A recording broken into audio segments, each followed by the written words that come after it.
a build that I'm going to use for a server that we're making. So the server isn't going to be as hard as we planned on making it because the server owner doesn't have access to, third-party stuff, and he doesn't want to apparently. So we have to do everything with the base settings for the game.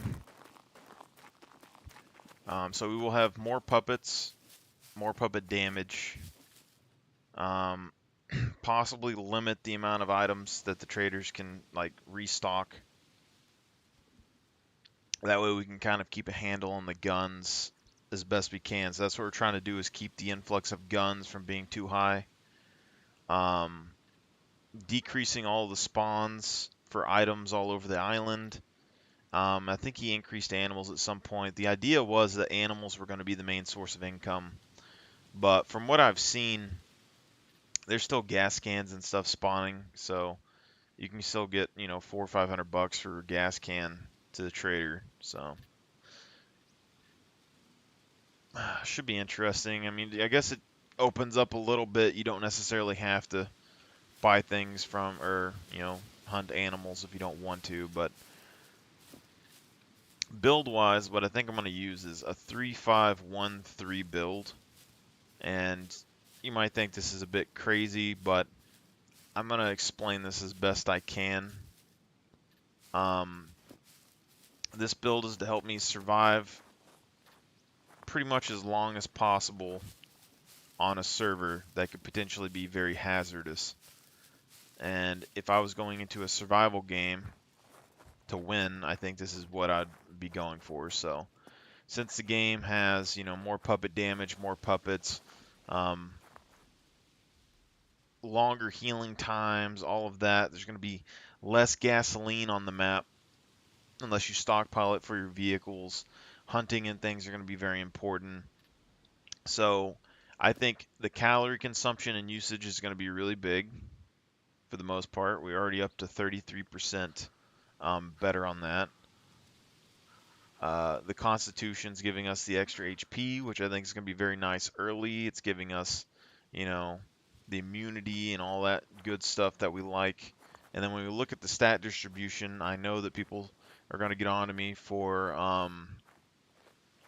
you know, not having like something 100% maxed. And there is the possibility that you get that 10% bonus to advance plus with running, and you can get the 16% movement speed. But this is the stat that I like running when I do 5 Constitution, so 80% into running, and then this 53% into endurance. And to explain this, essentially, you can look at the stat. I'm losing 2% consumption rate on my jog and run with stamina, but I have higher stamina pool than most people have on their character starting, because most only start with 3, maybe 4. Even I stopped at 4.5 for the most part. So I have more stamina than them, even though I have 2% less consumption. My movement speed is 1% slower than them, but for the most part, I'm not super worried about it. Their dexterity is going to make them a little bit faster than me. That's fine. But what makes this a little bit better is I'm getting, you know, an extra 3% on the water and energy usage here, and I think like an extra 3 or 5%, I don't remember, from the stamina recovery. So the 2% that I'm losing here, I'm gaining over here. And then the percent run speed that I'm gaining, I'm going to have a little bit more stamina than them. So I might be able to catch them up anyway, and then be able to regen the stamina faster than they can regen their stamina. Overall, I feel pretty confident about it. The reason I'm doing the setup like this, though, is because with endurance, when you're loaded or carrying a log, you can gain 4 times basically the amount of running. So you can see when I'm running on this character, this is going up by 1 to 2 every time. So I average it at about 1.5. So that's going to be about 30 hours or so to level.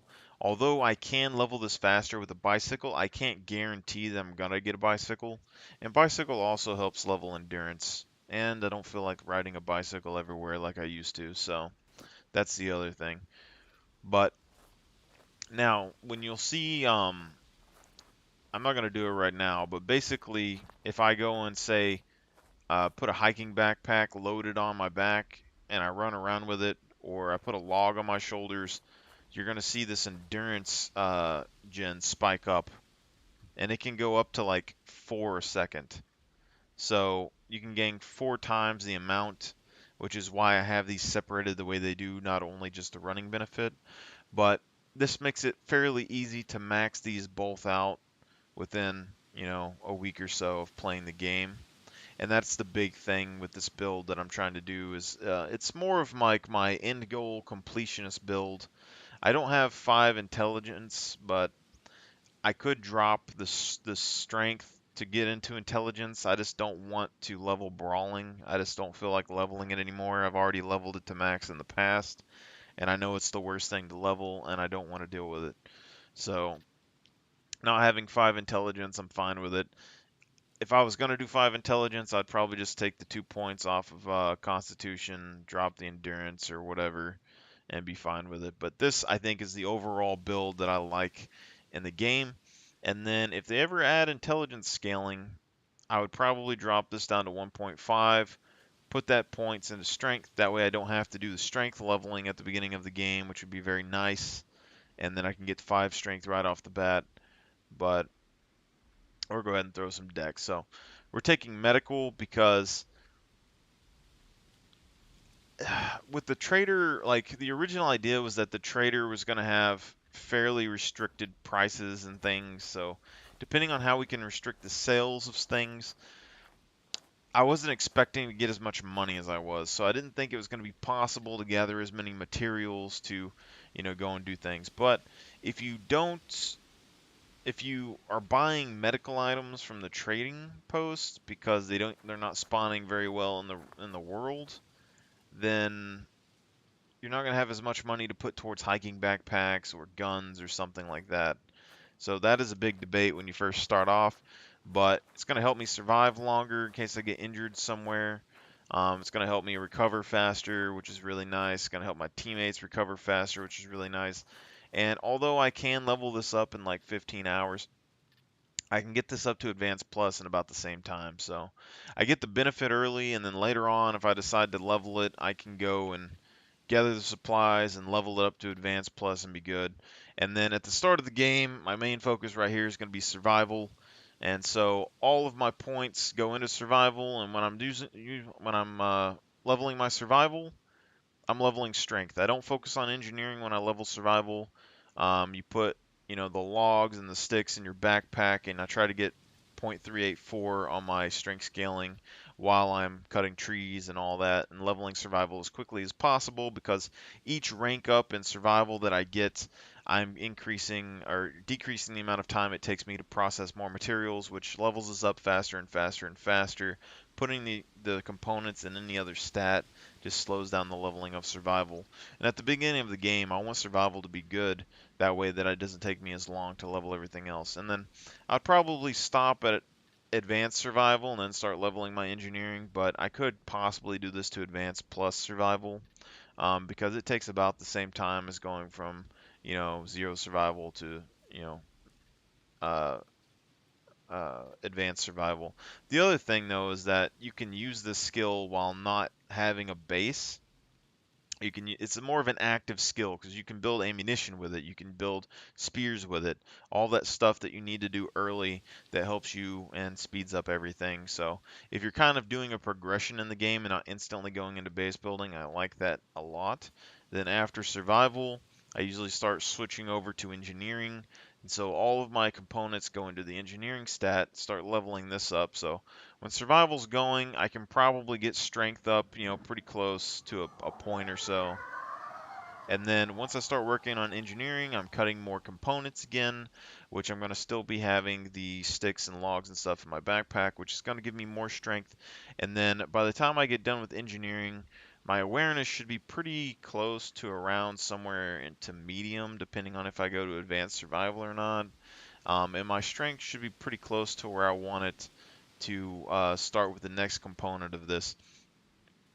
So anything that's left on awareness at the end, I'll go back to my survival skill and I'll start cutting some more components again, laying them on the ground, and then I will either log on and off of the server to finish leveling up my awareness to advanced, or if the server is really populated, I'll just put a bunch of sticks and things in a line, have them just spread out on a line as straight as you can, and then you ride a bike or you drive a vehicle or you walk carrying. That's probably like my favorite thing to do because it increases your strength leveling once again.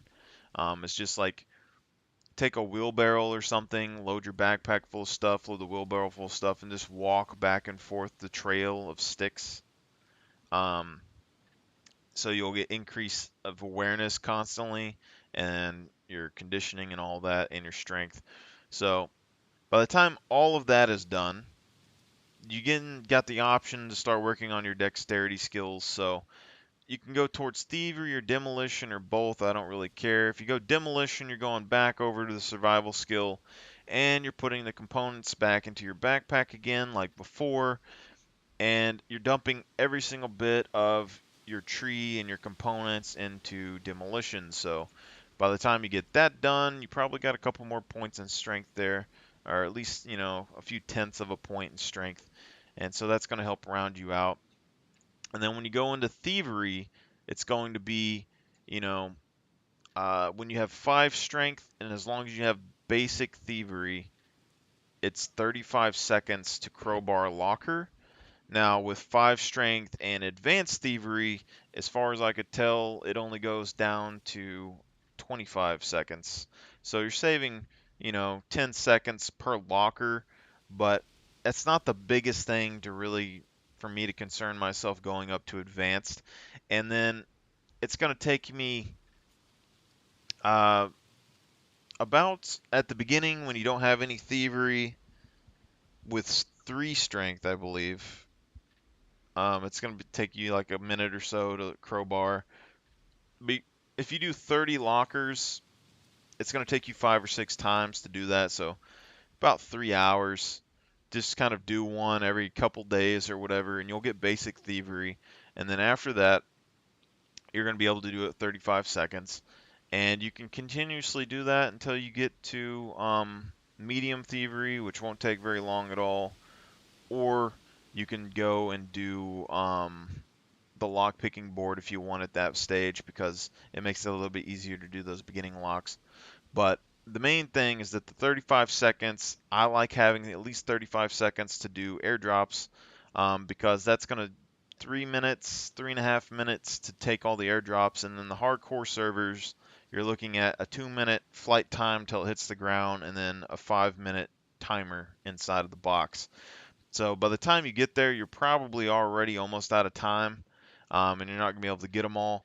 But just being able to crowbar them if you were to get there in time and have a little bit of extra is good. And then you're only saving 30 seconds, so it's not that big of a deal.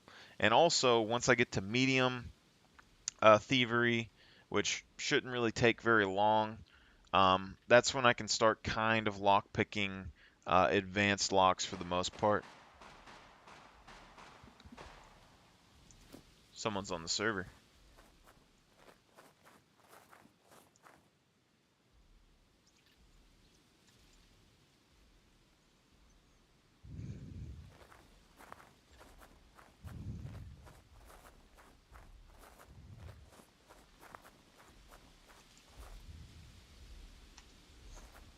I thought it was a private server. I didn't think we had it open to the public yet. But yeah, so you get thievery to get to medium, and now the way the server should be set up is that lockpicking to get into bases shouldn't really be the main way to get into bases, but lockpicking to get into loot containers, lockpicking to get kill boxes, lockpicking to get cars is going to be the main concern. And other than that, it's going to be explosives for the most part. But that just depends on if we get the spawn rates correct as best we can. For screwdrivers, right now I really haven't even found one. So I don't know if they're going to be spawning in the airdrops or what, but we got to have some source of screwdrivers going in. But the game plan of the server is to kind of focus people into kill zones. So Animal hotspots are going to become fighting grounds because the animals are going to be good sources of money. Random loot in towns isn't going to be nearly as much, but some people may go there and find something they can go and fight over that. But also housing early because lock picking is going to be so rare. Having a building that can't necessarily be destroyed by explosives might be very important. So people may have houses in the same town run into each other. If we limit the sales from traders, people are going to have to, move around to different traders, and then they're going to have to, deal with people camping outside of the traders and things, local bases. So hopefully all those things together cause for a good amount of PvP and somehow siphon off some of those guns instead of somebody just being super OP. Now when we go back looking at this, for the most part, after I get done with a lot of that and I start getting more passive, I either go for 8 strength or I can start leveling stealth. Usually I don't worry about 8 strength at the beginning, so I get tired of leveling it, and then I start AFKing stealth and camouflage together. So at that point, you got max medical, max survival, max engineering, getting max camouflage, got max awareness, getting max stealth, which takes a little while, and at least medium thievery. And then we're starting off with basic driving, basic motorcycling, because 1 point in dexterity gives you the option of that. You don't need aviation. These other ones aren't too bad. We can get thievery to medium, which is good enough. Stealth is just going to take a good amount of time. Driving skill, being able to go 100 kilometers an hour in a car, even though it does stall and stuff more than I would like, is better than going slower, especially with something that expensive and rare in a server full of a bunch of, angry cavemen. And motorcycling, basic to go 60 kilometers an hour, ideal because 40 is way too slow and you're just going to get murked off your motorcycle in 2 seconds. So pretty much what I go for there. And then at some point down the road, once I get towards a higher strength level, I'll come back around to throwing. This doesn't take very long to level at all, but for the most part, throwing doesn't do a lot of damage and it's very glitchy until you end up getting higher strength levels. So I think, was it like 5 strength? It takes 5 metal spears to an armor puppet's chest to kill, and then it takes 5 metal arrows to an armor puppet's chest to kill. And then from 3 strength to 5, it takes 2 less spears to kill. So I'm assuming the same sort of jump's going to happen when you get towards 8 strength. And then we're going to have more going on and being able to do more damage with throwing spears. And then that makes spears more of a versatile weapon for base defenses and stuff because they can't necessarily be used against you at the same efficiency. Now, while this is all happening, carrying around the logs in her backpack and all that stuff, the endurance is going to be leveling up at 4 a second, and then this is going to be going up as we do everything else in the game. So these will max out within the same time period that I'm doing all the other stuff, which is usually about a week or so. And then we go into strength, and you're going to notice that I have brawling selected and not melee weapons. There's a kind of an important factor to this. One, melee weapons damage really isn't dependent on the skill so much. They still do decent amount of damage without the ability in the first place. It's just the stamina that's just the big one. But as you can see, I already have a very high stamina increase for the most part. Stamina pool plus the endurance regeneration. If I have coffee on top of that, I get even more movement speed, which helps balance out my movement speed loss and gives me another 10% bonus to endurance regeneration, which helps me with my melee weapons. But also, when leveling melee weapons, you can use a spear. This is basically what I've come through. The training sword and the dildo spear and all that stuff that I've posted before still work really well, and I do like the training sword. It's very easy to use, but I found that it is even easier to hit multiple puppet bodies. So if they're laying side by side, the training sword can usually hit 2 fairly well, but if you can manage to stack 2 bodies on top of each other, the spears, just basic spears, even though they take more durability damage, in first person they can stab through both bodies without moving them very much. Now, if you can manage to get at least 2 bodies on top of each other, you can cut this from a 30 something hour leveling time to a 15, which is very, very good. And then if you can somehow miraculously manage to keep 3 bodies on top of each other, you could even cut that down by more. But it's very rare. It's been very difficult to get that to kind of work anywhere. Usually the puppet bodies kind of explode and fly into the air.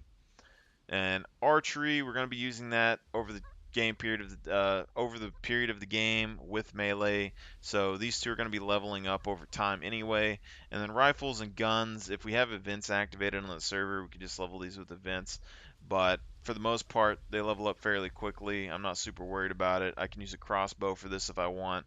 And handguns, I don't really have a problem using handguns, and they're usually secondary, so you don't level them too much. The only time I would really consider handguns if I was bringing like a max driving character, because it's the only gun you can use behind the wheel. Other than that, I don't really care. But brawling, as far as I know, there's not really any way to get this to level any faster than the standard, and it's very difficult to passively level it. It's not really my thing. Um, but having this early means that you're not completely defenseless. You can catch players off guard. You can use it with your archery because you can punch with your bow. So it's very effective at getting these more high damage puppets off of you if they happen to get too close from your bow. So you can draw skill and hit them. Easier to knock things out.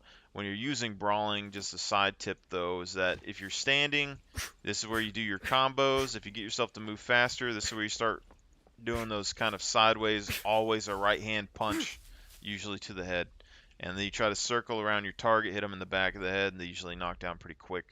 Um, the jabs and things like this, I use for pressure.